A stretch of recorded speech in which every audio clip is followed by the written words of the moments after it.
Raja Salomo yang mendapat kesempatan untuk menyampaikan satu permintaan kepada Tuhan, yaitu meminta satu ini, saudara, yaitu hati, diterjemahkan dalam bahasa Indonesia ya, hati yang faham. Faham itu maksudnya mengerti, menimbang perkara, ya, bisa membedakan perkara itu mana yang benar, mana yang salah, mana yang baik, mana yang tidak. Nah, itu yang dia minta, saudara. Nah, dalam bahasa Inggris, kalau saudara membaca di dalam terjemahan NIV, ya, New International Version, enggak materinya. Hati yang faham menimbang perkara itu diterjemahkan a discerning heart. A discerning heart. Jadi itu tema kita malam ini terambil dari ini ya, terambil dari ayat ini. Nah, yang menarik, saudara, kalau saudara melihat lagi di ayat yang ke-12, ya, 1 Raja-Raja 3 itu ayat yang ke-12, di sana Tuhan menjawab permintaan Salomo, ya. Tuhan mengatakan, aku akan memberikan kepadamu bukan cuman hati yang faham tadi ya, menimbang perkara atau a discerning heart itu, tetapi ditambahkan Tuhan mengatakan hati yang penuh hikmat dan pengertian, ya. Bahasa Indonesia menerjemahkannya hati yang penuh hikmat dan pengertian, ya. Di dalam bahasa Inggris, terjemahan NIV memakai istilah a wise and discerning heart. A wise and discerning heart. Ya, hati yang bijak. Hati yang bisa membedakan mana yang baik, mana yang tidak. Mana yang salah, mana yang benar. Ya. Nah, saudara, apa sih discerning heart itu ya? Saya mau mulai dari sana, saudara ya. Ini adalah permintaannya Salomo waktu dia minta, terus dia mendapatkan, itu Tuhan yang memberi. Nah, saudara, kalau kita melihat kamus bahasa Inggris ya, discerning itu atau discernment ya, di dalam kamus bahasa Inggris itu artinya adalah kemampuan untuk melihat dan memahami orang. Ya, tentu saja melihat itu maksudnya bukan melihat kita ngelihat orang begitu ya. Ini orang ini, orang ini, orang A, orang B gitu. Tetapi kita itu bisa waktu melihat orang itu bisa memahami dia. Ya, bisa tahu orang ini baik atau bermaksud tidak baik atau kurang dan sebagainya, ya misalnya ya. Misalnya, saudara, contoh yang terkenal adalah waktu Salomo itu mesti menentukan bayi yang ada dibawa ke hadapannya itu ibunya yang kandung yang mana. Ya, pernah tahu cerita itu ya? Dan satu hari ada dua ibu rebutan bayi itu loh ya. Terus Salomo mesti memutuskan. Jadi discernment itu atau discerning heart itu adalah kemampuan untuk melihat dan memahami orang, bukan cuma orang tapi juga benda atau situasi. Jadi dia bisa ngelihat, saudara, berdasarkan pertimbangan-pertimbangan, pengalaman-pengalaman, pemikiran-pemikiran yang serius, secara jelas atau gamblang dan kritis. Ya, artinya dipikir, bukan ini ya, bukan feeling-feeling ya. Bukan misalnya, wah ini saya pokoknya ngerasanya ini kayaknya orang ini jahat. Bukan, tetapi berdasarkan satu pemikiran yang baik, yang rundut, tetapi juga jelas dan gamblang. Nah, ini maksudnya discernment, untuk hati yang bijak, hati yang berhikmat itu. Artinya, saudara, setidaknya kita melihat bahwa a discerning heart itu menyatu dengan dua istilah, saudara. Yaitu yang pertama adalah istilah wisdom atau bijaksana, ya. Dan istilah mengambil keputusan atau decision making, ya. Jadi hati yang bijak, ya, a discerning heart itu adalah hati yang bisa mengambil keputusan dengan baik. Tentu di dalam konteks kekristenan keputusan itu sesuai dengan yang Tuhan mau, kira-kira begitu ya. Dan hati yang bijaksana, hati yang bijaksana, ya, hati yang berhikmat dan berpengertian. Ya. Dan saudara tentu tahu bahwa hati yang seperti ini tentu penting sekali dalam kehidupan saudara. Saudara, kita itu tiap hari selalu berhubungan dengan pengambilan keputusan. Ya. Mulai bangun sampai tidur, betul nggak ya? Kita bangun aja ada pilihan ya, mau bangun atau mau terus tidur, betul nggak ya? Jadi kita sudah mulai memilih gitu. Ya. Apa pertimbangan kita? Tentu kita pertama mungkin lihat jam ya. Ini jam berapa ya? Saya mau bangun apa terus tidur? Jam berapa ini ya? Hari apa ini ya? Kalau hari ini mungkin saya bisa lebih lama tidur. Hari ini saya mesti bangun lebih cepat dan seterusnya. Jadi ada pertimbangan-pertimbangan mengambil keputusan-keputusan, ya. Dan sepanjang hari itu tentu kita akan ketemu dengan pengambilan-pengambilan keputusan. Saudara, jadi hati yang bisa menentukan pengambilan keputusan dengan baik itu adalah penting sekali. Itu sebabnya sebenarnya Salomo waktu minta sama Tuhan, apalagi dia sebagai raja, ya, saya kira dia meminta sesuatu yang sangat penting dan itu sebabnya Tuhan sangat menghargai. Dia bilang, saya ingin punya hati yang bisa menentukan, hati yang bisa memutuskan, hati yang bisa membedakan mana yang baik, mana yang tidak, hati yang bijaksana itu. Ya, itu Salomo, saudara, ya. Nah, saudara, menarik kalau kita memperhatikan percakapan ya antara Salomo dan jawaban Tuhan di dalam doa, saudara. Jadi sekali lagi ada dua macam hal yang dikutip di sini, ya. Yaitu tadi yang saya katakan hati yang faham menimbang perkara, ya. Lalu di bawah ada hati yang penuh hikmat dan pengertian. Nah, dari dua istilah ini ada satu istilah yaitu istilah hikmat, ya, yang tadi saya katakan nggak bisa dipisahkan dengan discerning heart dan semuanya istilah-istilah itu, ya.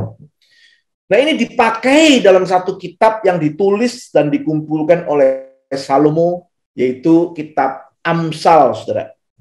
Ya, kitab Amsal. Itu sebabnya malam ini Johanto Robin itu minta saya sebenarnya menyampaikan tentang kitab Amsal. Nah, pengantar saya tadi mencoba menghubungkan kitab Amsal itu dengan khotbah tadi pagi, ya. Jadi Salomo itu dalam relasinya dengan Tuhan minta supaya dia bisa punya hikmat itu, a discerning heart.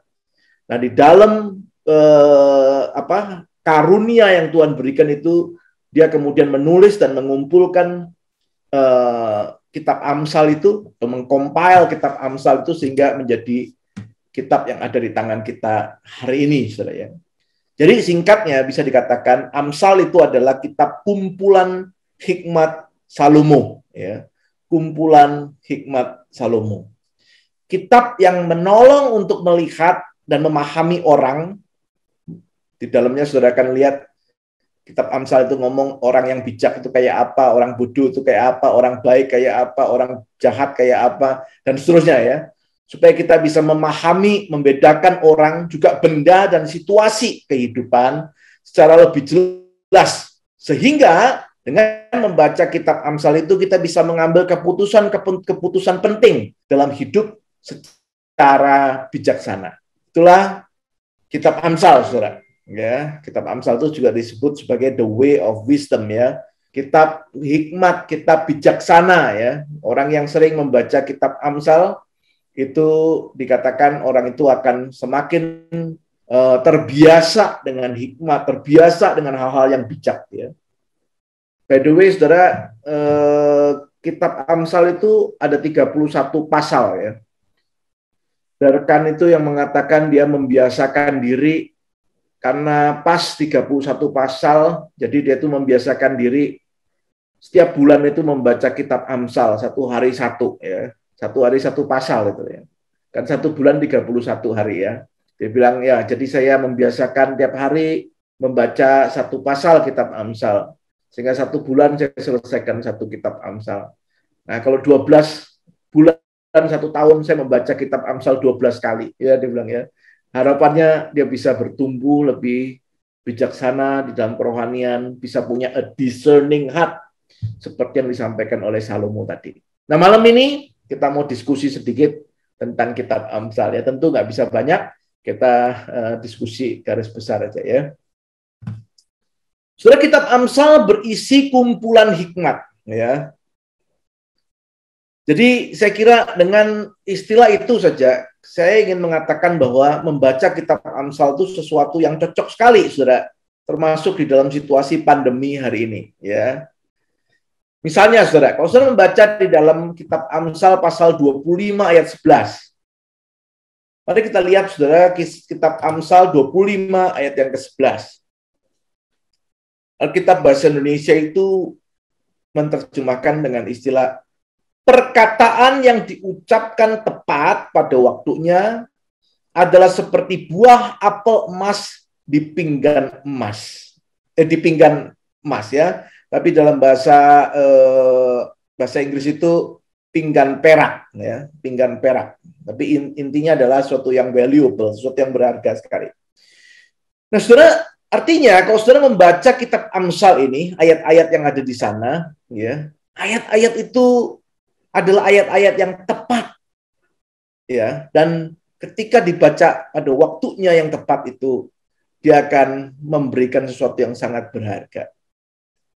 So, saya percaya di masa pandemik ini kita itu sering mendengar berita yang sedih, berita yang buruk, berita yang menyesakkan mungkin ya.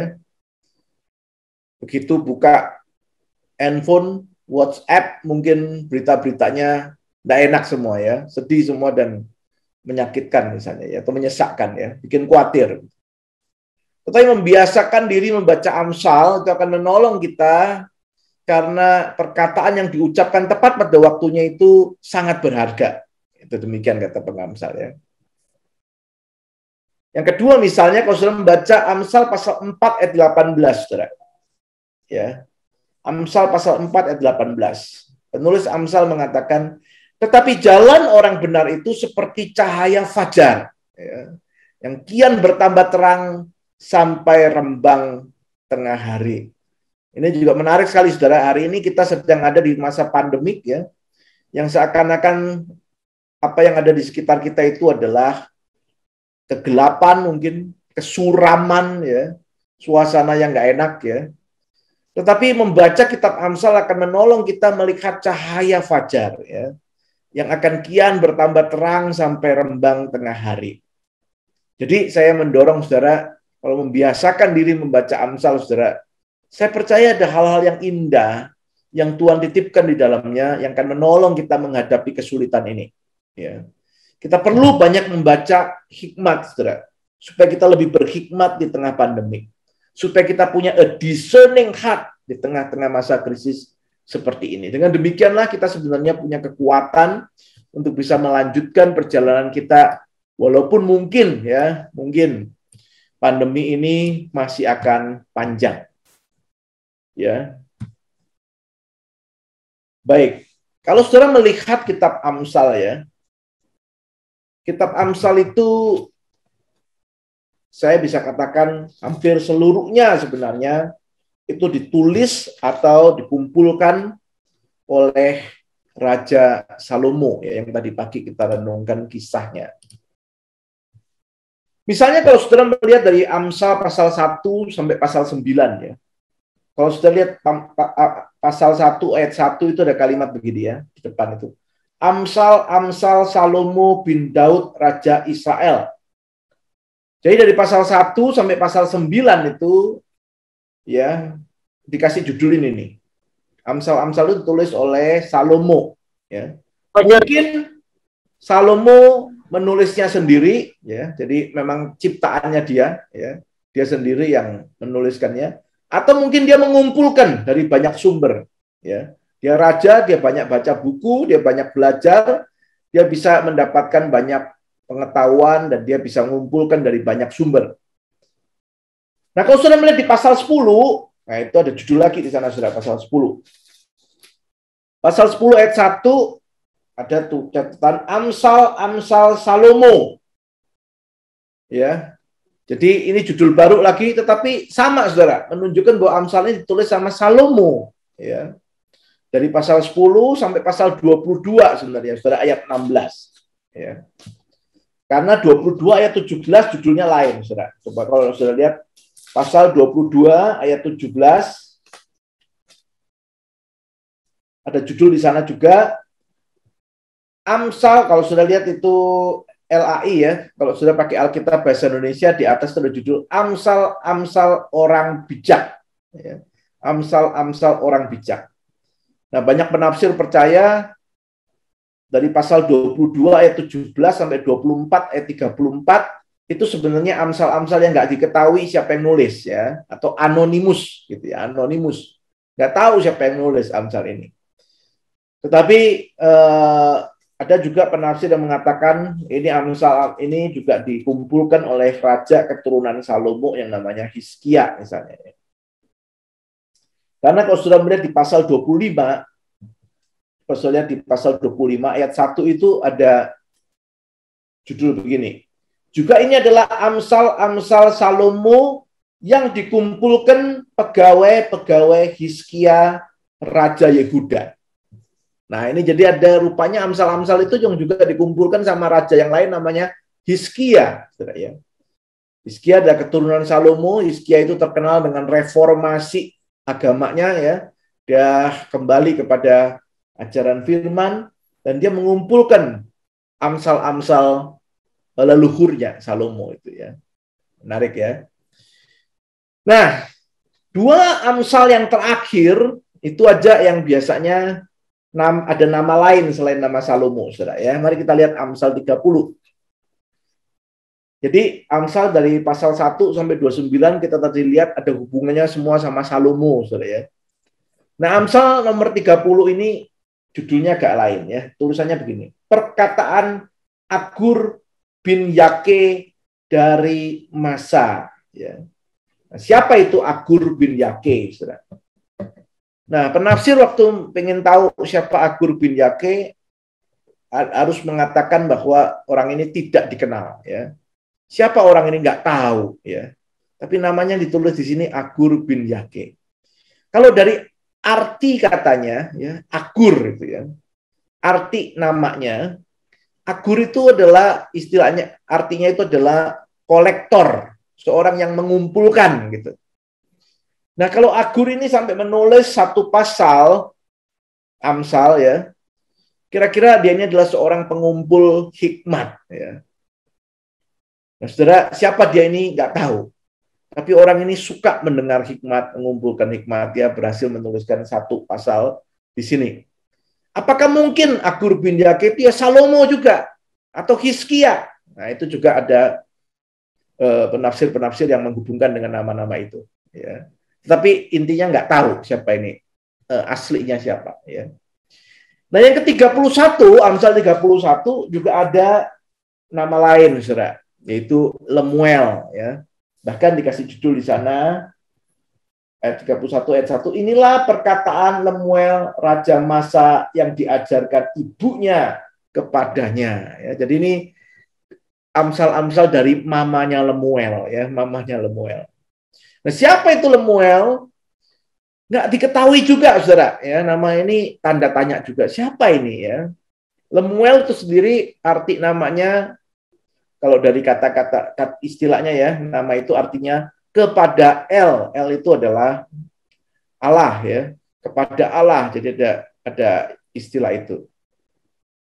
Nah, saudara, kalau melihat isinya dari pasal 31 ini, khususnya tentang, kalau dari ayat yang ke-10 itu puji-pujian untuk istri yang cakap, ya. Sepertinya mamanya Lemuel ini concern, perhatian sama anaknya. Kalau mau cari istri itu mesti cari yang kayak gini, gitu, ya, misalnya, ya. Maka orang menduga-duga juga Salomo itu kan terkenal istrinya banyak, ya. Apa mungkin ini adalah mamanya Salomo, gitu, ya, kasih nasihat sama anaknya karena prihatin melihat anaknya kok suka ngumpulin istri, gitu, ya. Terus diajarin, gitu, kira-kira gitu, ya. Apa mungkin? Ya mungkin juga, ya. Tapi yang pasti identitasnya siapa itu tidak diketahui. Nah, jadi saudara, dengan kata lain saya ingin mengatakan kitab Amsal itu hampir semuanya sebenarnya, ya, ada hubungannya dengan Salomo. Baik dia yang menulis sendiri, orisinil, dia yang mengarang, ataupun dia mengumpulkan dari banyak sumber yang lain, ya. Jadi, saudara, kitab Amsal sekali lagi itu berisi kumpulan hikmat, ya. Dan tokohnya adalah Salomo. Nah, di dalam Alkitab kita melihat kitab Amsal itu isinya kira-kira kalau dibandingkan dengan bagian-bagian Alkitab yang lain, isinya kira-kira kitab Amsal itu kayak, kalau bahasa Indonesia itu kayak peribahasa, gitu, saudara, ya. Kayak peribahasa, gitu, ya. Nah, sekarang jadi pertanyaan saya adalah, apakah membaca kitab Amsal itu ya kayak peribahasa, gitu, ya? Artinya ini cuma kata-kata petuah, kata-kata nasihat. Apakah ini firman Tuhan? Ya, gitu, ya. Nah, biasanya orang Kristen mengatakan Ya, kalau di Alkitab ya firman Tuhan ya. Tetapi ada orang-orang lain mungkin yang akan bertanya, apa bedanya kata-kata ini sama kata-kata peribahasa misalnya, ya. Nah, ini bagaimana menjawabnya? Ini yang akan saya jelaskan, saudara ya. Yang pertama, saudara, saya ingin mengajak kita melihat pentingnya memahami wahyu itu atau penyataan Allah itu ada dua macam ya. Biasa kita belajar itu ya. Satu namanya wahyu umum, satu namanya wahyu khusus ya. Wahyu umum adalah penyataan Tuhan kepada semua manusia. Dia nggak harus Kristen, dia dikasih hikmat sama Tuhan juga. Ya. Jadi manusia itu nggak harus Kristen juga bisa punya hikmat, saudara. Ya, itu namanya wahyu umum. Karena kita percaya segala kebenaran itu kebenaran Allah. Kita mengatakan kok ada orang yang bukan Kristen itu, tapi kok dia pinter ya. Kok dia kalau ngomong itu kata-katanya ya, pengajarannya itu kok kita pikir-pikir bener loh ya dia itu ya. Kenapa kok bisa ada begitu, saudara? Ya karena ada yang namanya wahyu umum, ya. Wahyu umum yang bisa mengajarkan hal-hal yang ketika kita pikirkan, kita renungkan, ya benar loh yang dia katakan itu. Dia itu punya hikmat, misalnya gitu ya. Misalnya kalau di kalangan orang Tionghoa itu, misalnya kita belajar misalnya dulu tentang filsafat Kongzi, ya Kongzi Jiaoyi misalnya ya. Kongzi itu punya banyak kata-kata yang kita pikir-pikir ada benernya, ya misalnya gitu ya. Terus kita bilang orang ini orang pinter ya, orang yang berhikmat gitu. Maksudnya kita percaya yang namanya wahyu umum.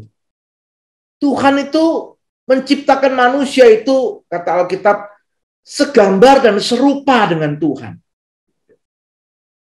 Manusia itu adalah image of God. Gambar dan rupa Allah. Nah, karena Allah itu adalah sumber hikmat, ya, maka tidak heran kalau manusia yang dicipta segambar serupa Allah itu bisa punya hikmat. Cuman memang tidak semua manusia itu melatih hikmatnya, mengembangkan hikmatnya.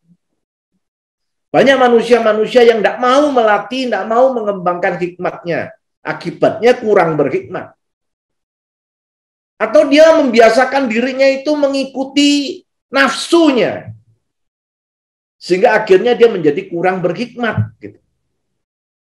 Tetapi sekali lagi, saudara, ini namanya wahyu umum. Wahyu umum itu tidak harus orang Kristen.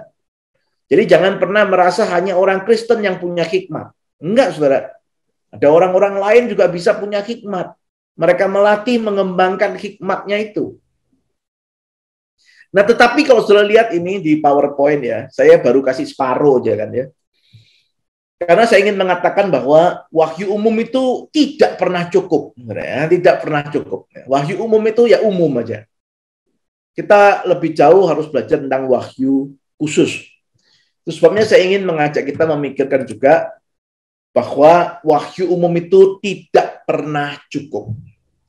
Kita perlu hikmat Allah yang adalah sumber hikmat. Nah, ya. Allah tadi saya katakan adalah sumber hikmat. Itu sebabnya, saudaraku, nggak cukup manusia itu mengandalkan hikmatnya sendiri. Ya. Segala sesuatu cuma ditimbang-timbangnya sendiri itu nggak cukup, nggak bisa. Ya. Dia mau berapa bijak, berapa hikmat, dia nggak cukup kalau hanya mengandalkan kemampuannya sendiri. Itu sebabnya dia harus bergantung sama Tuhan. Dia harus berelasi dengan Tuhan. Nah, sekarang saya ajak kita mengingat khotbah tadi pagi, saudara. Ya. Tadi pagi saya mengatakan Salomo itu minta hal yang baik, ya. Dia minta hati yang faham menimbang perkara. Dia minta a discerning heart, ya. Terus Tuhan kasih memang, ya. Tetapi kalau saudara ingat, saya mengatakan kenapa kok Salomo itu bisa minta a discerning heart? Karena dia sadar, ya, karena dia punya kesadaran, dia butuh kasih karunia Tuhan, ya. Itu sebabnya dia mintanya sama Tuhan, ya. Kedua, dia tahu, dia sadar bahwa Tuhan itu punya rencana, punya maksud menjadikan dia raja itu ada maksudnya. Itu sebabnya dia minta sama Tuhan a discerning heart. Nah, tetapi saudara ada satu kekurangannya, ada satu kelemahannya.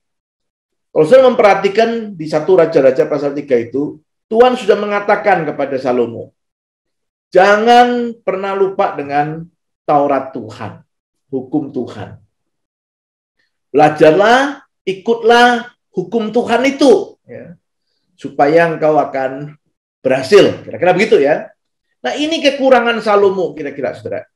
Jadi dari awal sebenarnya Tuhan itu sudah mengatakan kepada Salomo, aku akan memberikan kepadamu a discerning heart. But remember, itu tidak cukup. Wahyu umum itu tidak cukup. Kamu harus taat kepada firmanku, artinya menjaga relasi dengan aku, ya. Depend on God's wisdom, ya. Walking in God's wisdom, yang berjalan di dalam hikmat Tuhan, ya. Tetapi Salomo gagal, ya. Salomo kemudian ikut penyembahan istrinya yang banyak, ya, ikut macam-macam penyembahan yang lain, sehingga di akhir hidupnya dikatakan dia banyak dipengaruhi oleh ajaran-ajaran yang lain. Dia tidak menjaga relasinya dengan Tuhan itu dalam perjalanannya. Sehingga saudara, hal yang kedua ini menurut saya penting sekali. Ya. Tuhan mengatakan kau harus tinggal di dalam aku, harus punya relasi dengan aku. Kalau tidak, saudara, hikmat general revelation itu nggak pernah cukup, saudara. Kita perlu Kristus. Ya. Kalau saudara membandingkan dengan tulisan misalnya di dalam Amsal 1 ayat 7, ini saya pilihkan yang paling terkenal ya. Orang sudah hafal kan ya.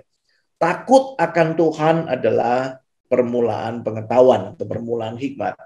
Sudah lihat nih. Pengamsal sudah mengatakan dari awal bahwa dasar dari semua hikmat itu adalah takut akan Tuhan. Apa itu takut akan Tuhan? Ya kita selalu depend on God. Kita selalu bergantung sama Tuhan. Kita selalu merasa kalau nggak ada Tuhan itu aku nggak bisa. Aku perlu Tuhan. Setiap pagi bangun tidur kita berdoa, Tuhan pimpin perjalananku hari ini. Aku nggak bisa mengambil keputusan kalau bukan Tuhan yang bekerja di dalamku. Menolongku mengerti apa yang baik, apa yang enggak. Tuhan, kalau ada dalam pikiranku yang salah, kiranya Tuhan yang menghalangi itu tidak terjadi. Tuhan, kalau ada dalam pikiranku yang sesuai dengan yang Tuhan mau, kasih aku keberanian untuk berjalan, walaupun itu sulit dan tidak mudah, tidak nyaman. Ada doa itu, saudara. Malam sebelum tidur, dia akan berdoa, terima kasih Tuhan, Engkau sudah memimpin perjalananku hari ini. Kalau bukan karena Tuhan, aku tidak mungkin bisa melakukan, memilih keputusan-keputusan yang berkenaan kepada Tuhan. Nah, malam hari ini Tuhan, aku menyerahkan kembali segalanya kepadamu. Engkaulah sumber hikmat itu. Jikalau ada di antara rencanaku yang tidak berkenan kepada Tuhan, gagalkan itu, jangan terjadi. Tetapi kalau ada dari rencanaku itu yang berkenan kepada Tuhan, biarlah Engkau berikan kepadaku hati yang mau, hati yang taat, hati yang rela, menantikan waktu Tuhan yang terbaik itu. Nah, itu loh, saudara. Ya. Itu loh takut akan Tuhan. Itu loh Cingwei Yehovah itu loh, ya. Hati yang takut sama Tuhan, yang hormat sama Tuhan.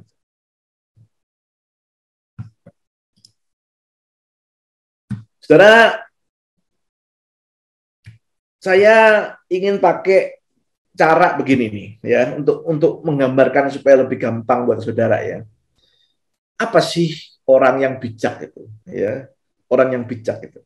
Nah, saya kok pikir caranya paling baik mengajarkan tentang cirinya orang bijak itu dengan mengajarkan cirinya orang bodoh, saudara ya. Supaya kita tahu kontrasnya gitu.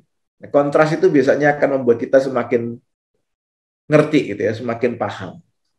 Nah, saudara, saya kasih sederhananya itu 4 aja ciri orang bodoh ya. Saudara, orang bodoh itu pertama adalah orang yang tidak berpengalaman. Mari kita baca dari pasal 1 ayat 4-nya. Amsal 1 ayat 4. Untuk memberikan kecerdasan kepada orang yang tak berpengalaman. Nah, ini ada istilah orang yang tak berpengalaman. Saudara, orang bodoh itu orang yang tak berpengalaman.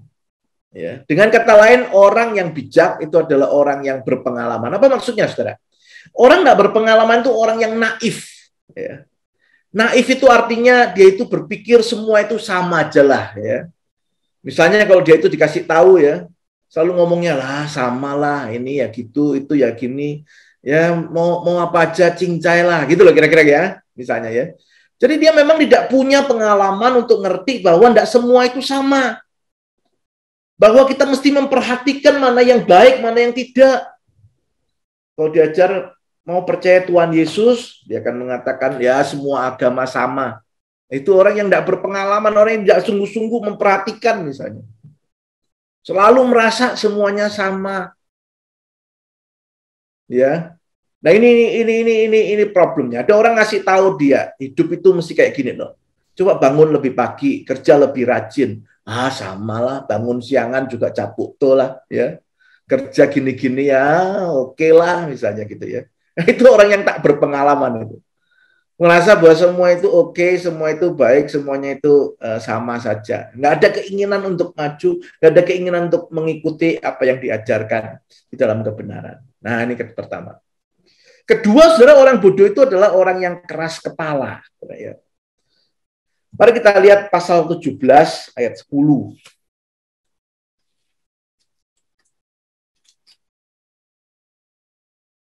Suatu hardikan lebih masuk pada orang berpengertian, ya, daripada 100 pukulan pada orang bebal. Ya, ini orang bodoh ya. Dikatakan orang bijak itu ya, orang yang berhikmat itu ya, orang yang punya discerning heart itu. Dinasihati satu kali, ditegur satu kali, ngerti gitu, paham. Ya. Nah, orang bodoh itu adalah orang yang dipukuli 100 kali pun nggak ngerti-ngerti gitu ya. Itu namanya tegar tengkuk ya. Saudara kalau ingat istilah tegar tengkuk itu ingat kisah orang Israel keluar dari Mesir itu ya. Orang Israel keluar dari Mesir itu terus-menerus melihat mujizat Tuhan ya. Tetapi Alkitab mengatakan mereka itu tegar tengkuk gitu.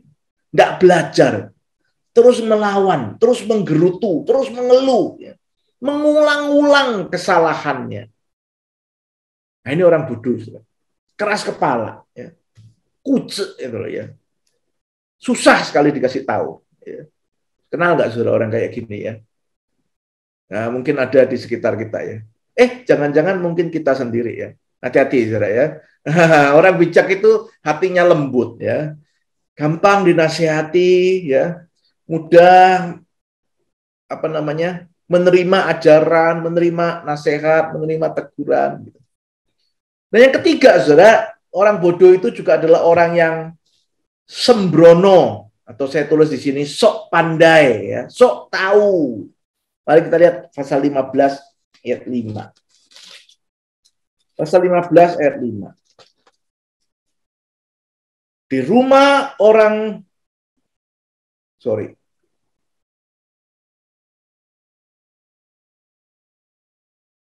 ayat 5 ya, Orang bodoh menolak didikan ayahnya, tetapi siapa yang mengindahkan teguran adalah bijak. Setelah orang bodoh dikatakan menolak didikan ayahnya. Tidak mau dengar ya. Kenapa? Karena dia sok pinter. Papanya kasih ajaran, dia rasa diri sudah tahu, gitu loh ya. Sudah tahu ya. Saya sering bilang orang yang sok tahu itu orang yang pikir dia tahu, tahu-tahu dia tidak tahu, bahwa dia tidak tahu apa-apa. Itu orang sok tahu gitu, saudara. Dia pikir tahu, padahal tidak tahu. Tahu-tahu tidak tahu gitu ya. Saudara, orang yang sembarangan hidupnya. Tidak mau dengar nasihat. Karena dia hidupnya sembrono. Itu.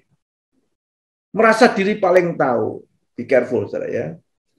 Terakhir, orang bodoh itu digambarkan di dalam kitab Amsal juga sebagai orang malas. Mari kita lihat pasal 26 ayat 16. Pasal 26 ayat 16. Firman Tuhan mengatakan, si pengamalas menganggap dirinya lebih bijak daripada 7 orang yang menjawab dengan bijaksana. Nah, ini orang malas ya. Orang malas itu tidak mau belajar ya. Rasa diri pinter. Ini saya selalu ingat nasihat orang tua yang mengatakan begini, saudara. Orang bijak gitu ya. Orang yang bijak ya. di tengah-tengah orang bijak itu selalu rasa diri paling bodoh gitu. Orang bijak itu kalau ngomong-ngomong sama orang bijak itu, lagi kumpul nih sama orang-orang bijak, lagi makan mie sama banyak orang bijak ya, dia selalu rasa diri paling bodoh, selalu pengen belajar, pengen tanya, wah ini ya mau tanya ini mau belajar ini mau itu orang bijak, tandanya orang bijak, selalu pengen belajar. Ya. Nah sebaliknya saudara, orang bodoh itu adalah orang yang di tengah-tengah orang bodoh rasa diri paling bijak. Nah, itu cirinya orang bodoh. Ya. Dia kumpul sama banyak orang bodoh-bodoh semua ya, sama-sama orang-orang yang sembrono, males dan sebagainya. Tapi selalu rasa diri paling bijak, gitu. Rasa diri paling pinter. Nah itu cirinya orang yang bocai ya.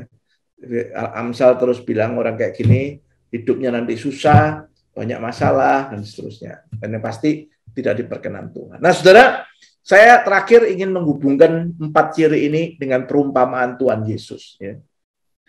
Tuhan Yesus itu kasih perumpamaan di Matius pasal yang ke-7 tentang orang bijak dan orang bodoh. Saudara, ya. Tuhan Yesus bilang gini ya, orang bijak sama orang bodoh itu dua-duanya bangun rumah itu ya. Waktu jadi rumahnya itu mirip-mirip lah, ya mirip-mirip ya. Tetapi bedanya itu adalah pada waktu awal bangun, yang bijak itu bangun rumahnya di atas batu, yang bodoh itu bangun rumahnya di atas pasir. Nah, yang membedakan lagi adalah di akhir cerita itu, yaitu waktu badai datang. Datang banjir, angin, badai datang. Ya. Rumah si bodoh itu hancur. Rumah si bijak itu kokoh. Nah, saudara, waktu merenungkan perumpamaan ini, saya mikir gini ya, kenapa ya orang bodoh ini kok bangun rumahnya di atas pasir itu ya? Mungkin kan dia lihat temannya yang bijak itu bangun rumah di atas batu, kok dia nggak mau ya? Kok dia nggak mau ikut bangun rumah di atas batu? Kenapa kok pilih bangun rumahnya di atas pasir? Saya duga, saudara, orang bodoh itu seperti yang saya gambarkan tadi, naif pertama ya, naif. Naif itu tak berpengalaman, rasa diri sama aja. Ya. Mungkin dia lihat kok temennya bangun rumah di atas batu ya, dia bilang ya enggak apa-apa lah, sama lah, mau pasir mau batu, pokoknya jadi rumah, capuk tuh lah ya, kelihatan ini bagus, ada tembok, ada genteng, ada pintu, ada jendela, semua sama aja. Dia rasa semua itu sama. Ya. No, sudah different ya. Kita ngomong orang itu semua sama aja ya, pokoknya bisa makan 3 kali sehari cukup lah, misalnya ya. Nah ini be careful, saudara ya. Kadang-kadang ada sikap-sikap gini nih ya di kalangan orang Kristen juga ya. Kedua, saudara, saya duga orang bodoh itu keras kepala.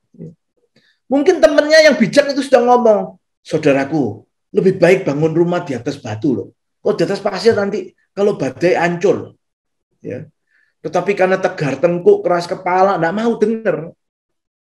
Dia akan ngomong sama temennya itu, tolong saudara nggak usah ngurus saya. Ini rumah-rumah saya, uang-uang saya.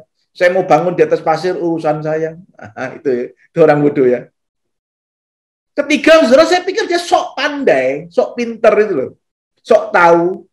Dikasih tahu sama temennya, jangan bangun di atas pasir, nanti rusak. Dia bilang, oh enggak, saya lebih tahu dari kamu. Kamu tahu apa? Saya lebih tahu. Saya pengalaman bangun rumah. Ya. Nah, ternyata sok tahu. Terakhir, orang bodoh itu bangun rumah di atas pasir karena males itu, saudara. Ya.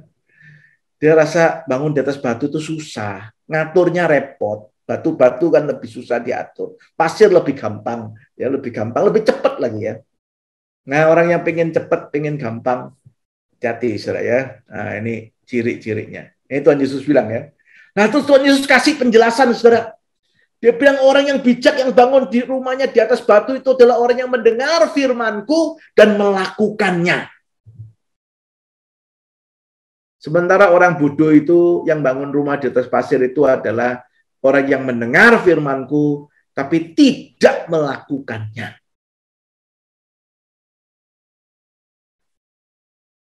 Ada orang Kristen yang suka dengar khotbah, mungkin baca Amsal, belajar, tapi tidak melakukan firman Tuhan.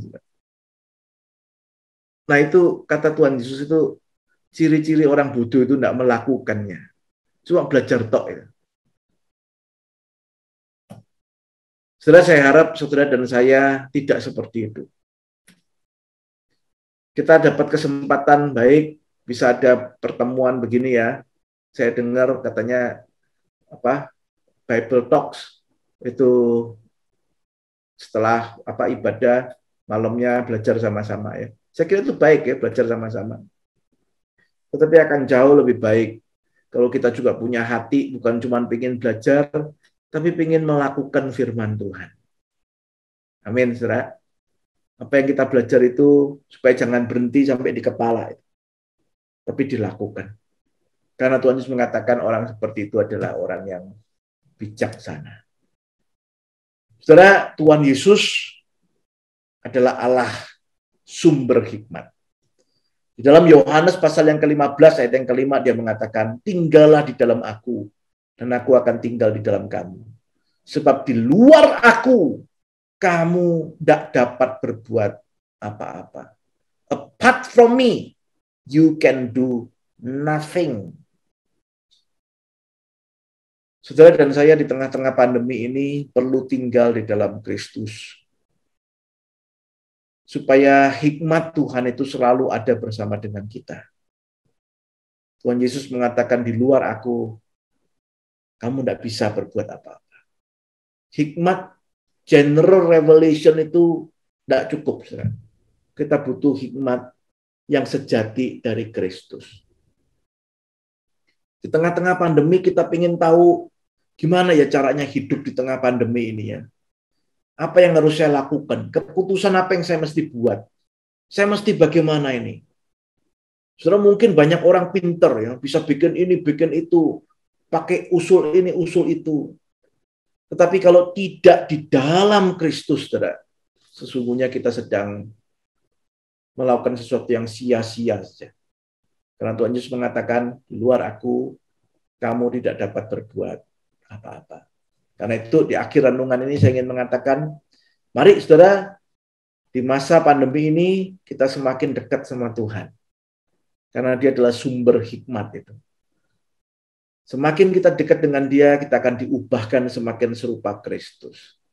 Sehingga kita bisa dengan hikmat Tuhan, melalui masa-masa sulit, masa-masa pandemi, seperti yang sedang kita hadapi hari ini. Kiranya Tuhan memberkati saudara sekalian. Amin.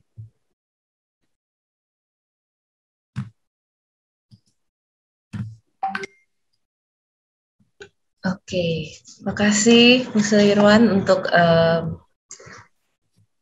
pemaparan firman Tuhan hari ini.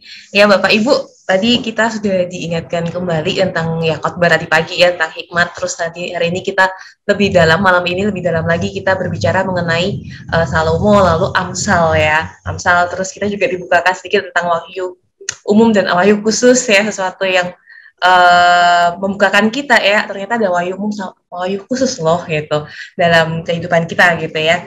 Dan kita juga dikasih lihat gitu ya, siapa sih itu orang yang bodoh itu ya, the fools gitu ya. Kita bisa lihat ada yang orang yang tak berpengalaman, keras kepala, sok pandai dan malas gitu ya. Jadi kita hari ini banyak dibukakan dengan wah, ada yang the fools ya, orang bijak itu seperti apa.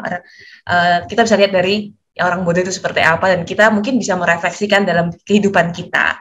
Nah, Bapak Ibu, sekarang saya buka ruang gitu untuk Bapak Ibu, kalau misalnya ada pertanyaan gitu ya, yang bisa didiskusikan atau sesuatu yang mungkin maksudnya apa ya gitu ke Musa Irwan gitu ya, ini maksudnya apa gitu, ataupun Bapak Ibu ada yang mau bertanya hal yang mengenai hikmat gitu ya, apa yang Bapak Ibu mungkin dapatkan dari renungan malam ini ataupun dari yang tadi siang gitu, di pagi gitu ya.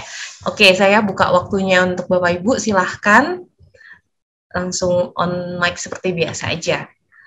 Adakah?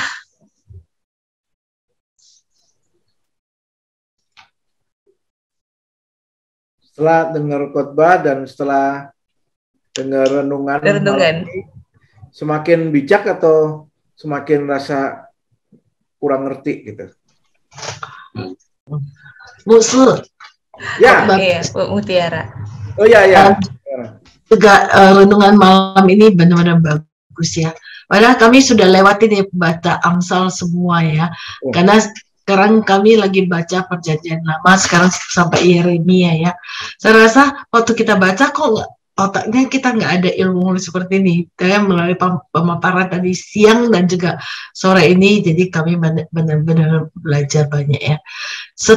Seingat saya, di dalam benak saya, Salomo itu sebenarnya orang yang bijak dan juga baik. Tapi kalau saat kita baca semua Amsal, kita rasa atau baca mulai raja-raja, kita mulai merasa sebenarnya Salomo itu bijaknya cuma sebentar, tidak kontinu. Itu sebenarnya sayang. Sebelum baca sekali ini, saya dulu memang sangat respect kepada Salomo. Sesudah baca raja-raja semua, agak lemes juga. Sebenarnya memang benar ya, kita kalau mau jadi orang bijaksana itu memang harus kontinu, harus tidak hanya pada tahap general, tapi kita juga harus udah masuk dalam tahap memang dekat kepada Tuhan. Satu pertanyaan saya musuh, bagaimana sih kita bisa mempertahankan? Jadi waktu baca Perjanjian Lama sebenarnya dalam hati itu happy tidak happy, karena selama ini nggak pernah baca whole bab, jadi rasanya respectnya ke Perjanjian Lama pun sangat bagus. Saat baca kadang ngeri-ngeri sedap seperti hidup kita ini. Untung kita hidup di Perjanjian Baru ya, kalau hidup di Perjanjian Lama itu rasanya sedih. Karena untuk mempertahankan seperti ini kan, musuh. Kalau bagaimana sikap kita yang paling baik untuk menghadapi membaca firman Tuhan di Perjanjian Lama. Kalau nggak kuat, benar-benar akhirnya kita bisa melenceng dan jadi jauh daripada Tuhan jadinya. Ya, satu pertanyaan. Yang kedua, bagaimana sih sebenarnya kalau bisa baik-baik maintain kita tetap di dalam Tuhan, apalagi terutama di masa-masa pandemi ini. Tiap hari kok di dalam grup itu tiap hari banyak sekali dokter yang jadi korban, perawat jadi korban, lihat pasien-pasien COVID yang masuk ICU gitu berat. Mungkin hati kita juga ciut. Ya gimana sih maintain biar kita benar-benar bisa kuat menghadapi hal-hal seperti ini. Sisi musuh. Baik, Sisi Bu Mutiara. Ada kabar baik ya. Kabar baiknya adalah kalau Bu Mutiara tadi mencerita merasa apa yang direnungkan itu ternyata kok ada yang baru ya, kok ini rasanya nggak kepikir sebelumnya ya, padahal sudah gitu. Nah itu tandanya bijak gitu loh ya. Nah itu kabar baik ya. Orang bijak itu rasa setelah baca pun baca lagi rasa wah ini ternyata ada yang belum saya perhatikan, ada yang saya masih kurang. Nah waktu kita baca itu begitu. Nah sebenarnya relasi dengan firman Tuhan tuh mesti kayak gitu. Itu mungkin juga menjawab pertanyaannya Bu Mutiara ya. Kalau kita sudah baca Alkitab 1 kali, 2 kali, terus rasa waktu ketiga kali rasa kayaknya sudah semua ini, udah tahu ini ceritanya ya gitu-gitu ya, nggak ada berubah dari dulu ya, ceritanya ya Salomo ya gitu, awalnya baik tapi terus kok ya nggak gitu. Nah misalnya gitu ya, nah maka kita memang nggak akan bisa bertumbuh ya, nggak ada relasi yang sungguh-sungguh menolong kita untuk bertumbuh ya. Dalam relasi suami istri ya, juga sama ya sebenarnya ya. Waktu saya nikah sama istri saya ya misalnya ya, tentu saya itu sudah kenal dia ya, nggak mungkin nggak kenal ya. Kan waktu menikah kan sudah kenal duluan ya. Tetapi setelah menikah itu, tiap hari itu kayak ada yang baru gitu, ya kan? Ya, itu bikin kita tuh merasa wah ini kok saya nggak pernah tahu ya. Kok ternyata dia ada begininya ya. Kok ternyata begitu. Nah itu tuh namanya semakin kenal, nah cintanya itu bertumbuh kan. Nah sama firman Tuhan kan masih begitu kan, ya. Kita semakin sadar, iya ternyata enggak ini kok enggak pernah tahu ya. Dulu pernah baca tapi kok ada yang lain misalnya ya. Nah itu firman Tuhan, apalagi firman Tuhan itu bukan cuma manusia. Tadi saya ngomong suami istri itu istri cuma manusia ya. Walaupun kaya, walaupun luar biasa tapi tetap ada batas-batasnya. Tapi firman Tuhan tuh eternal kan, kekal gitu. Jadi wajar sekali kita membaca semakin rasa enggak ngerti, enggak tahu gitu. Nah, itu yang pertama. Jadi ada kabar baik ya. Kita bersyukur kita boleh punya hati yang dikasih Tuhan, hati bijaksana. Tadi pertanyaannya Bu Mutiara tanyanya gimana caranya ya. Saya setuju kita itu perlu sadar bahwa kita harus tinggal di dalam Tuhan. Wahyu umum saja tidak cukup. Jadi walaupun kita sudah pelayanan, sudah belajar lama, sudah jadi orang Kristen sekian tahun, puluhan tahun mungkin juga, tapi masih ada banyak hal yang kita nggak tahu, kita perlu belajar, termasuk pendeta, termasuk kita hamba Tuhan juga punya kelemahan-kelemahan, kekurangan, kita masih belajar terus. Ya, bahkan dengan belajar dari pengalaman-pengalaman jemaat, kita bisa melihat kekayaan apa Tuhan punya. Nah, dalam hal ini juga pentingnya begini ya. Saya sering ngomong begini. Orang bijak itu tidak pernah merasa diri paling benar, paling sempurna gitu. Ketika kalau kita merasa saya itu memahami Alkitab, apa yang saya pahami ini paling benar, nah itu harus be careful. Itu tanda-tanda kejatuhan. Orang kalau merasa gereja saya paling benar, gereja lain itu salah semua, nah itu harus hati-hati. Harus hati-hati. Karena dia sudah mulai mengecilkan Tuhan. Tuhan itu dikecilkan sampai seukuran gerejanya atau seukuran otaknya. Nah kira-kira ini loh Tuhan ya kayak gini, tidak mungkin yang lain. Tidak bisa, Tuhan itu jauh lebih besar. Kalau kita kenal Tuhan, yang kita kenal itu cuma satu bagian mungkin. Ya kita ngelihatnya dari sini, kenapa kok tidak lihat dari sana? Ya karena saya tidak mampu lihat dari sana. Saya mampunya cuma segini karena saya manusia. Kepala saya besar tapi ya tetap manusia. Ada batasnya. Saya cuma tahu segini. Nah itu sebabnya sebenarnya kumpul begini ya. Kalau Bible study ya, Bible talk ya. Kumpul begini, kalau tiap orang ngomong cerita ya, pemikirannya, pertimbangannya, kita bisa melihat dari sudut yang macam-macam gitu. Mungkin Bu Mutiara cerita dari medis, mungkin cerita dari bagian yang lain lagi ada tentang bisnis, atau ada lagi yang cerita lagi dari bagian apa lagi dan seterusnya. Wah itu kan kaya itu. Saya kenal Tuhan tuh begini, gitu loh ya. Nah itu akan semakin memperkaya kita. Itu satu cara lagi ya. Nah yang lain lagi adalah bagaimana kita mempelajari firman Tuhan itu lebih hidup, ya, lebih hidup. Maksudnya saya begini. Saya cerita sama mahasiswa saya itu begini. Kita itu kan percaya bahwa Tuhan itu bukan Tuhan yang asal-asal gitu ya. Bukan Tuhan yang iseng-iseng gitu ya. Tetapi Tuhan yang memang dia punya maksud, punya rencana, punya tujuan, dia ada hikmat dan bijaksananya. Sehingga waktu pagi misalnya ya, kita biasa misalnya pagi mesti saat teduh misalnya ya, baca Alkitab gitu ya. Nah, saudara percayakah bahwa waktu kita membaca itu Tuhan itu bukan sembarangan memberikan firman itu kepada kita? Kita percaya gitu nggak? Gitu ya. Nah ini problemnya ya. Kadang-kadang banyak orang Kristen itu tanpa sadar membayangkan Tuhan itu misalnya di surga ya, sedang undian itu loh, ya ada firman Tuhan di dalam biasanya itu kertas yang dibungkus kecil, masukin sedotan, diputar-putar gitu kan, terus dia sebar ini buat anak-anakku yang lagi baca Alkitab ya, terus misalnya saya lagi baca terus saya ambil satu begitu kan, dapat terus saya baca ya. Oh ini buat saya, ini hari ini buat saya. Nah orang lain gitu misalnya. Tanpa sadar kita mikir gitu. Kenapa? Karena kita membaca Alkitab tuh kayak kebetulan gitu loh. Saya kebetulan hari ini itu Pak Irwan khotbahnya dari situ. Saya ini kebetulan dapat ini ya, puji Tuhan dapat ini. Tapi ya puji Tuhan, tapi kita pikir semua itu kebetulan. Beda sekali kalau kita membayangkan ya, bahwa Tuhan itu ada maksudnya. Dia kasih kita ayat itu, ada maksudnya. Sehingga waktu kita baca, semangatnya kita itu adalah mencari tahu. Kira-kira apa maksudnya Tuhan ya? Kenapa kok Tuhan kasih saya ini ya? Gitu loh. Ya. Nah saya percaya Tuhan mengatakan begini. Carilah maka engkau akan mendapatkan. Ya, menemukan. Ya. Mintalah kamu akan dapatkan. Ya, ketoklah pintu akan dibukakan kepadamu.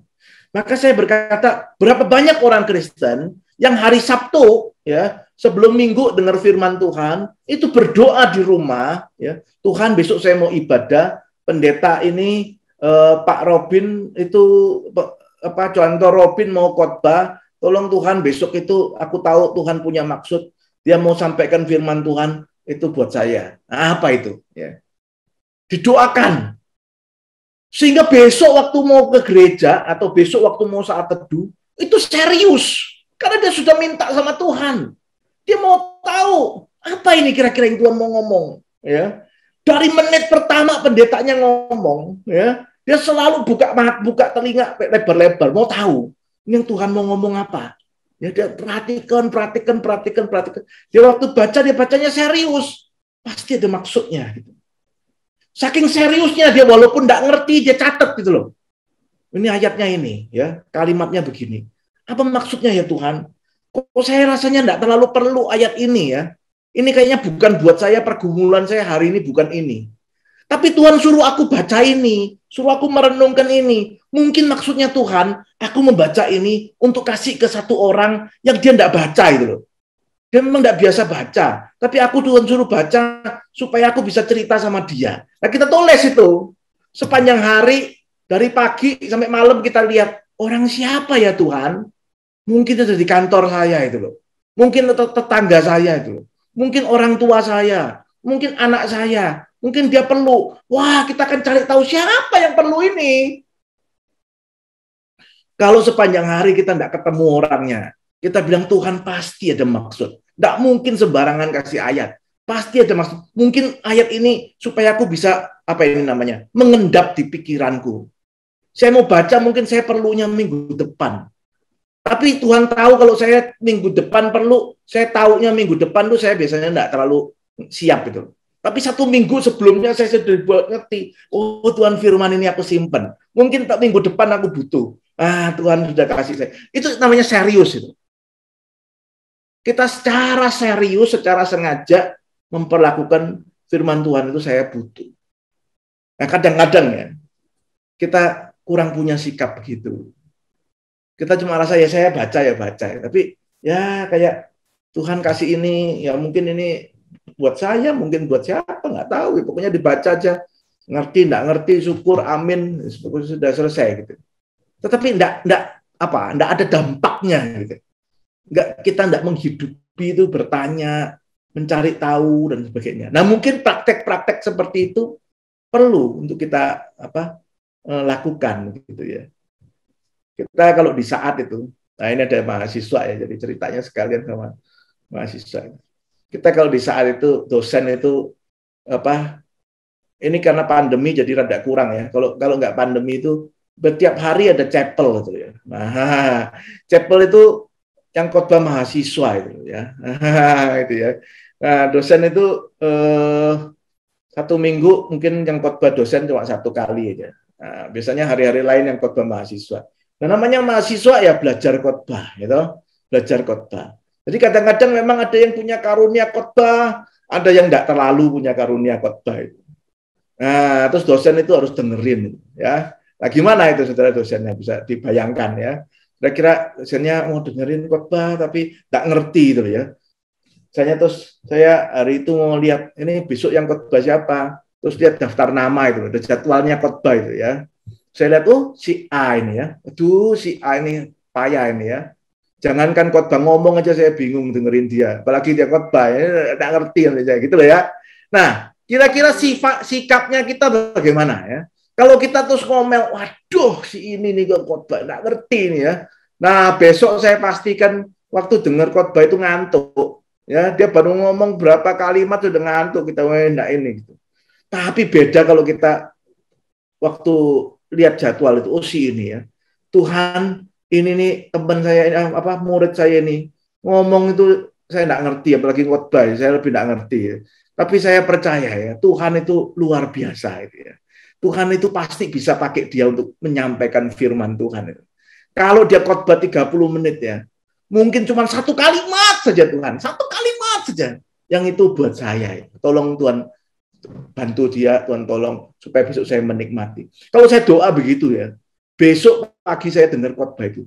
Dari menit pertama sampai menit terakhir saya dengerin. Karena ada suara Tuhan itu loh. Saya kan sudah doa, Tuhan pasti jawab. Di mana itu? Saya dengar 5 menit belum ada, 10 menit belum ada, 15 menit kita mulai. Ini kok nggak ada ya? Ini orang ngomong apa ya? Kok ngalor ngidul? Ini pusing ya, mulai kita rasa gelisah. Sampai 25 menit, kok belum ada Tuhan gitu ya. Terus ada orang tanya saya, gimana kalau sampai terakhir sudah amin masih belum ada? Ya. Saya bilang kalau belum ada, saya akan ngomong sama diri saya gini, tadi kayaknya saya ada 1 menit itu. Mungkin tadi saya lagi off gitu loh ya. Mungkin saking ngantuknya, saking capeknya. Salah saya bukan salah dia itu. Ya, salah saya. Saya minta ampun sama Tuhan, Tuhan ampuni tadi saya mungkin ada miss gitu loh ya. Tuhan tolong supaya saya ada kesempatan lagi, dengar lagi, saya boleh lebih ngerti, saya boleh lebih sungguh-sungguh. Nah, kalau kita hidup gitu ya, kita tidak banyak ngomel gitu loh. Betul nggak ya? Nah, kita kan sering ngomel ya. Ini khotbahnya ini, wah sudah tidak lucu, tidak ngerti, bosen nih gitu kan ya. Nah, kita tidak doain, kita tidak serius. Tuhan itu bisa pakai. Saya cerita ini kesaksian ya. Ada orang ini di Conggok ya. Di Conggok itu ada satu orang itu ateis ya. Dia itu di khotbahin, di injili apa enggak, susah sekali ya percaya Tuhan. Enggak bisa terus ya, enggak percaya terus itu. Nah, sampai suatu hari ya, teman ajak terus suatu hari dia itu ke gereja. Nah, yang ajaib itu. Setelah sekian lama enggak pernah bisa ya, di injili segala cara enggak bisa. Hari itu tuh dia pergi gereja, dia bertobat. Nah, setelah dia bertobat tuh orang tanya, kenapa? Apa yang bikin bisa bertobat itu? Apakah khotbahnya pendetanya hebat? Enggak ya. Dia bilang bukan khotbahnya. Terus apa itu? Dia bilang perjamuan. Orang Kristen dengar itu heran. Tiap hari kita ikut perjamuan, tiap bulan ada perjamuan, enggak rasa apa-apa, kok kamu bisa rasa apa? Apa yang kamu rasa? Apa yang kamu dengar? Nah, itu dia cerita itu. Hari itu ya, pendetanya itu angkat roti, gitu ya, angkat roti perjamuan. Nah, waktu roti itu dipecah, itu roti dipecah, terus depan pendeta ngomong gitu, ya ini seperti tubuh Kristus yang dipecahkan bagi kamu, terus dia pecah itu. Nah, suara itu, saudara, suara roti pecah itu ya, kertak gitu ya, kertak gitu ya. Orang itu cerita, waktu saya dengar suara itu, kretek. Saya itu rasa kayak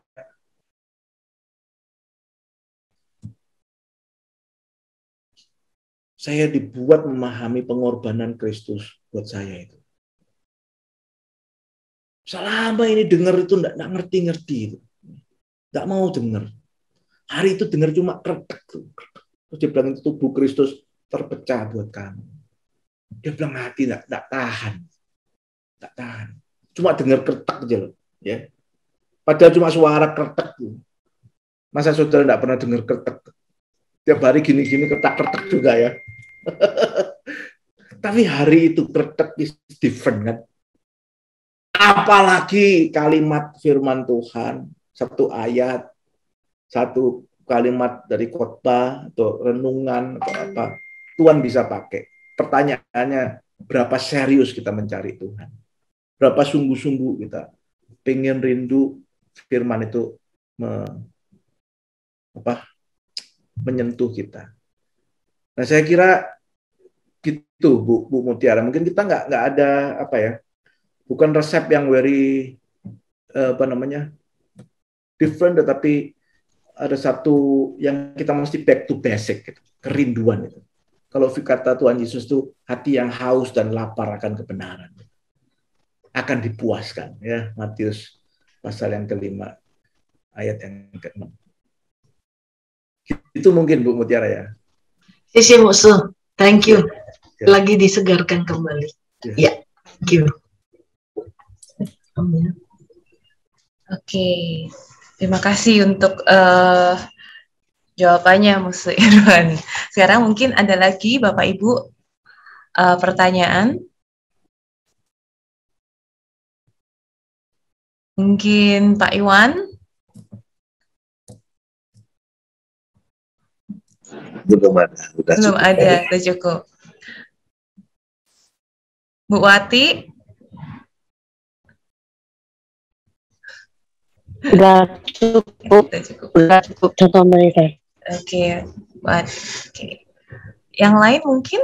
ini juga contoh Robin juga baru masuk ya, meskipun harus di luar kompleks sepertinya. Ini contoh Robin. Pak Cuncun.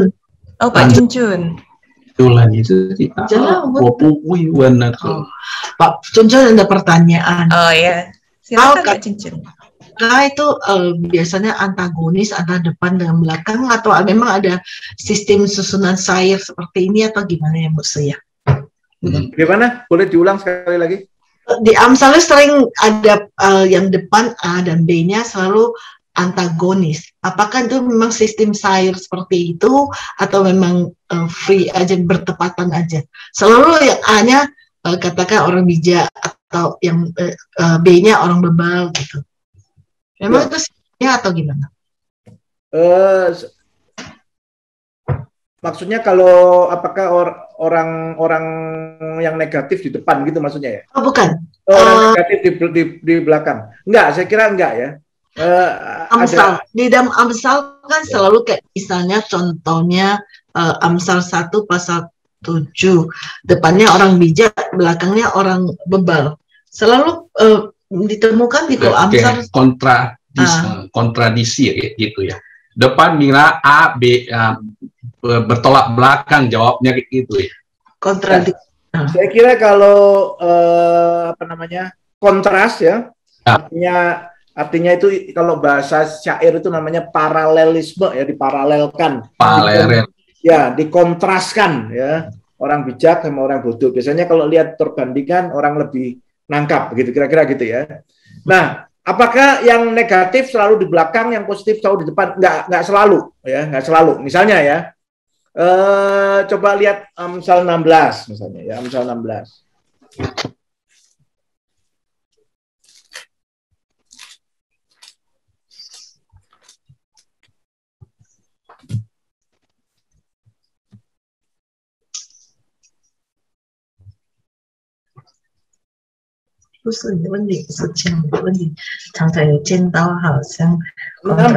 Kalau lihat ayat yang ke-18 ya, itu negatif semua ya. Kecongkakan mendahului kehancuran dan tinggi hati mendahului kejatuhan.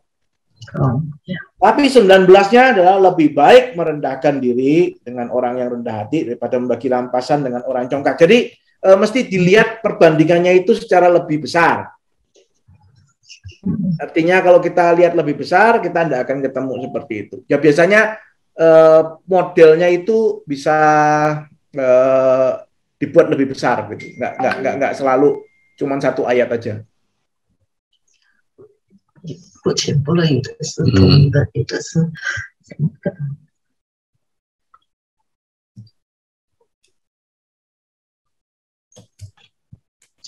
Tapi betul itu tuh syair-syair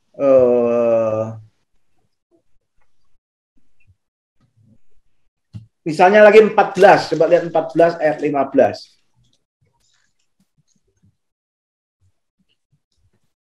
14 ayat 15, orang yang tak berpengalaman percaya kepada setiap perkataan, tetapi orang yang bijak memperhatikan langkahnya. Jadi yang negatif awal ya, yang negatif di depan, yang positif di belakang ya. Jadi tidak selalu, tapi memang kontras betul. Itu kontras dua, yang kayak gini sama kayak gini. Nah itu orang biasanya belajarnya jadi lebih mudah, betul.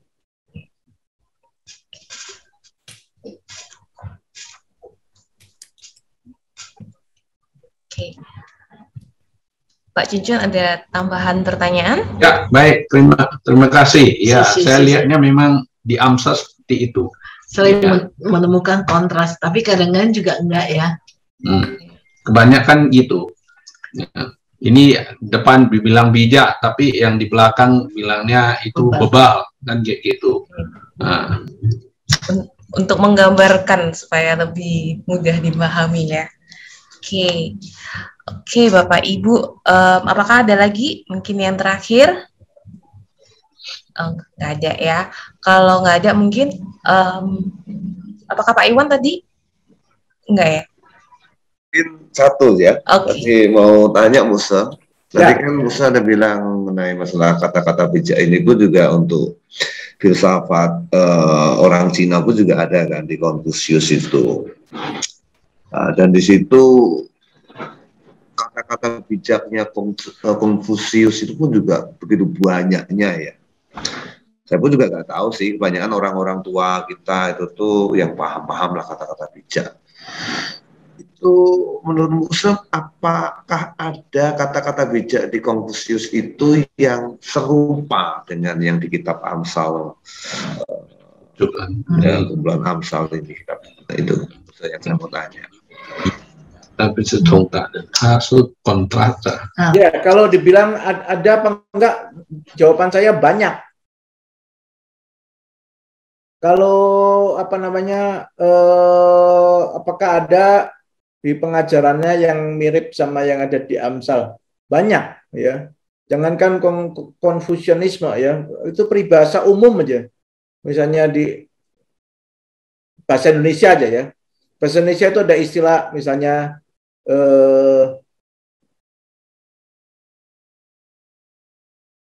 apa? Air beriak tanda tak dalam. Artinya apa? Yo, sekarang pelajaran bahasa Indonesia dulu. Kalau saudara tidak tanya, saya yang tanya nih. Air beriak tanda tak dalam. Artinya apa?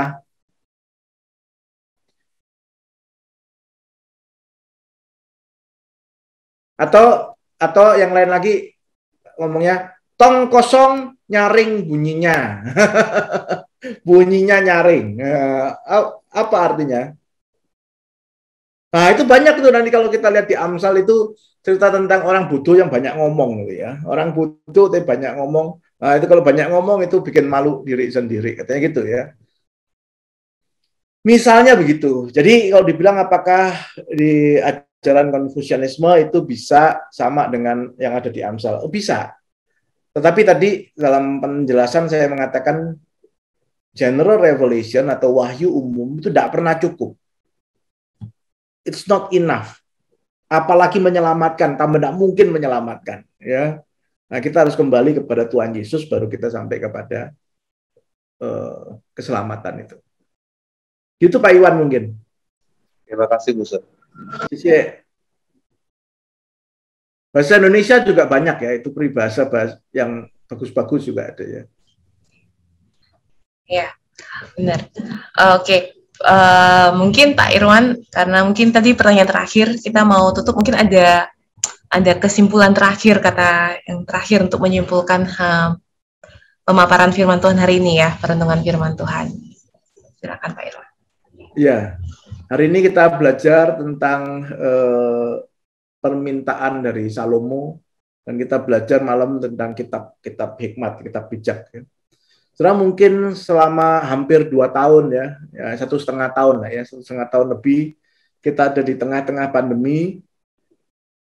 Mungkin satu pertanyaan refleksi yang baik buat kita semua adalah apakah selama 1,5 tahun ini kita bertambah hikmat, saudara? Apakah 1,5 tahun ini dengan kita misalnya lebih banyak diam di rumah, itu membuat kita lebih berhikmat? Apakah hikmat kita tahun ini lebih daripada tahun lalu? Kalau tidak, saudara, saya kira kita sudah menyia-nyiakan waktu yang Tuhan beri. Ya. Seringkali kesibukan itu membuat kita kurang reflektif, kurang hikmat. Nah, ketika kita ada di rumah, atau work from home, atau whatever itu, kita lebih diam, kita lebih banyak kesempatan untuk merefleksi, apakah kita lebih berhikmat? Kalau kita mengisi waktu kita itu hanya misalnya nonton Korea, berapa seri gitu ya, tiap hari ditontonin terus misalnya ya. Ya tentu di dalam film Korea ada hikmatnya juga. Tapi kalau cuman itu aja ya, ya bagaimana kita mau bertumbuh kan ya dalam hikmat? Kalau kita hanya terus membaca WhatsApp aja ya, apalagi berita-berita yang hoax macam-macam, yang palsu dan sebagainya, bagaimana kita bisa bertumbuh dalam hikmat? Ya, selama Tuhan masih memberi kita kesempatan, pandemi ini masih akan meminta kita untuk lebih banyak tinggal di rumah dan memakai waktu untuk tidak terlalu sibuk seperti dulu misalnya, mungkin adalah waktu yang baik bagi kita untuk lebih dekat dengan Tuhan, lebih bersandar Tuhan, dan kita bisa bertumbuh di dalam hikmat. Mungkin gitu, Melisa.